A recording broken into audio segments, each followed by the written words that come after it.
guys, so just wanted to give you a bit of extra guidance with our healthy shopping list. So I created this list really because in our family I wanted to make healthy eating more doable whilst we were busy.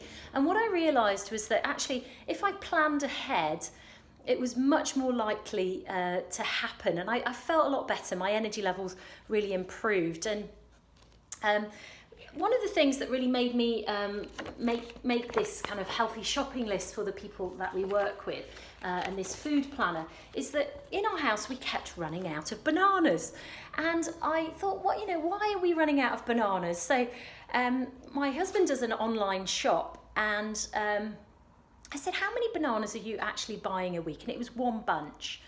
So I totaled it up. How many bananas do we actually need for our household and the studio? And actually it was between about 35 and 40 bananas a week. So hey, guess what? We don't run out of bananas anymore. We buy several bunches, and often they get kind of smoothied up at the end of the week. So we don't run out anymore. And this is really what this is about. We tend to eat what's in front of us. So I often say to people, who's buying the beige stuff in?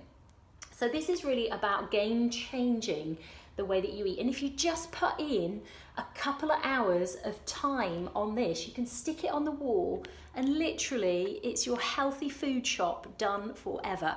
I don't know about you, but I'd like to fuel my body with good energizing food on an ongoing basis. So if you sit down with your household, so long as they're supportive, or do it by yourself, come and see me. I can go through this with you during coaching.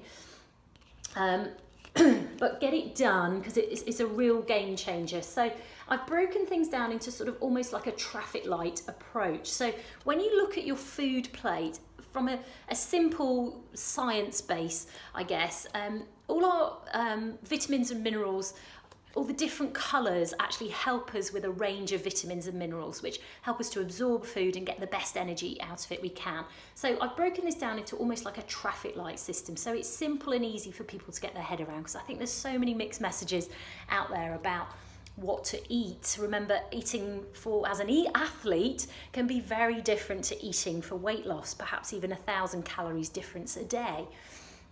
So you can see this is quite heavy on the greens front.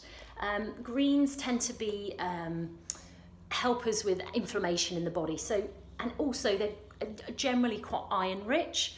So adding things like spinach, kale, watercress, all those green leafy type things, broccoli, having a portion regularly, ideally lunchtime and dinner. Sometimes I have a scoop of greens powder in the morning in a smoothie as well.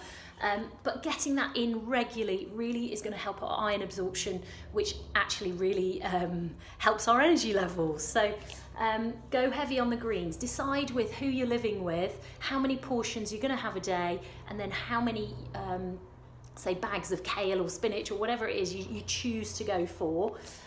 How many of those you're going to put on your shopping list on repeat week in, week out. So you just write in the number here of how many bags you're going to buy and just have this up on your wall. Another little tip is cut down on the tea and coffee. Black tea, black coffee, it doesn't help our iron absorption, especially if we're drinking it with a meal. I hear a lot of people say first thing they do is have a cup of tea. Do you want your energy to change? Ideally have a little fresh glass of juice. I hear loads of people say, oh, but juice has got sugar in. Look, if you're eating cakes, biscuits, lattes, overdoing all the calories on the beige food, just a little bit of juice, thumbs up. It's part of your 5 a day. So work out your fruits and vegetables. On your food plate, a good range of colour is going to give you those good nutrients to help you absorb food. So work those out from this. Over here we've got some complex carbs. So when you look at your food plate, you want all the colourful stuff on there. And think of it in handfuls. Your hand is quite a useful measure of portion. So, if you buy in a plate of chips and it's 3 times the size of your hand, it's not going to work for weight loss and better energy, okay? These carby portions here, this is all your complex carbohydrates, which give us energy. We do need some form of carbohydrate in our diet. Remember, vegetables have got a lot of carbohydrate in too. It's all about portion control and how many calories in versus how many out.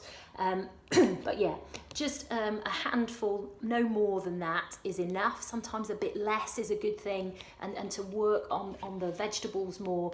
These are lower calorie, higher nutrient, so they're going to boost your energy and keep the calories down, which is often really what it's about for weight loss. Sometimes people change all sorts of things in their diet. I've tracked people's food and seen that, you know, they're eating amazing healthy things, but they're just eating too much of it. So using the MyFitnessPal app can be really, really helpful. If you can track your calories, bring it to me. I can have a look at you know, how many calories you're having for what exercise you're doing, and I can advise you there. Because remember, an athlete is completely different to a sedentary person, who is different to someone who's a sort of regular general exerciser. So the calorie amounts are different depending on what you're doing throughout your day. So I hope all this is really useful for you. Over the page, we want to get some lean protein in. It's very common in older adults for their protein to be low. So there's some proteins which are meat, fish, poultry based, more for vegetarians and vegans. There's some dairy or vegetable based options down here. So you can use the FitPal app to actually figure out for your body weight what your protein levels need to be. Now, I know as a fairly well-trained person of over 20 years that when my protein was low years ago, when I first started training people, I was teaching loads of classes throughout the week, and my immune system felt pretty rubbish, to be fair. But someone that was a mentor of mine suggested that I check in on my protein levels, and what a game changer. So make sure that you're getting the right amount of protein in, particularly again for what you're training for. So over here, we want some healthy fats in on a daily basis. Some daily nuts and seeds is a great idea. Sprinkle them on porridge, put them on your salad, really help with our gut function. If our gut function is good, we're more likely to lose weight, we're more likely to have better energy, better immune systems. So some daily portions of healthy fats, nuts, seeds, sprinkle of olive oil over your salad. It helps to keep us fuller for longer, the kind of protein and the fat stuff, but making sure we get it from good healthy sources. All the animal sources are more cholesterol loading, I guess you'd call it. More of the vegetable based fats are the better fats as a general rule. So there's some tips on pre and probiotic foods here. Some of our vegetables are good prebiotics, so things like leeks and onions. The good bacteria feeds on those sorts of things. So cabbage, what do they call it, sauerkraut, all that sort of thing is really good again for our gut function. So having some daily portions of that, a daily portion of yogurt is a great idea for our gut bacteria. Just some natural stuff. If you're dairy free, I have a coconut based one, but having it regularly. Sometimes I have it a couple of times throughout the day. Some daily portions of calcium, 3 ideally throughout your day as well. Great for bone density, as long as you're getting the sunlight in and doing the right exercise to load your bones. But that's a whole another video.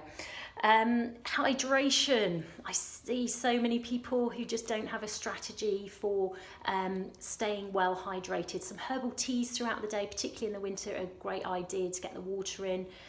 Steer away from the tea and coffee. Again, it doesn't help your iron absorption, the black teas and the black coffees. The green is good. It has a little bit of caffeine in if you still need a boost in the morning.